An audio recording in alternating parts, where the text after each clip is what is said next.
Yan guys, so isa-showerat natin ng happy birthday si Akame. Ayan, so happy birthday and dahil dyan meron kang kaldag, palo at yan guys, so isa-showerat naman natin ngayon si Justin Vidal. Dahil dyan meron kang kaldag, palo at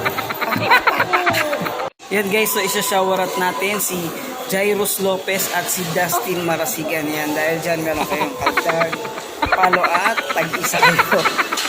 Yan guys, so isa-showerat natin si Isaac at si Roch. Yan, sabi nila, ang galing ko daw talagang sumayaw. Dahil dyan meron kayong kaldag, palo at so isa-showerat natin si Ren Reese. Ayan, so pakaltok daw. Okay, so kaldagan muna natin. Tapos sampalin natin yung palo. Ayan, tapos ito yung titisahin ko muna yung pangkotong ko sa'yo.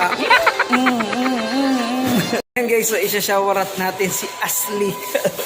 Ashley kasi yung pagka-type si Ashley. Okay, pagandahin natin. Familiar na to sa akin to si Ashley. Parang sobrang daming beses ko na to na showerat. Di bali, wawaratin pa rin kita. Ito yung kaldag mo, palo at ayan guys, so isa-showerat na rin natin si Jay. Kahit nabasa ko parang hindi sila magkasundo nung nagpapashoutout sa kanya. Di bali, meron ka pa rin kaldag, palo at may kotong kayong dalawa sa akin.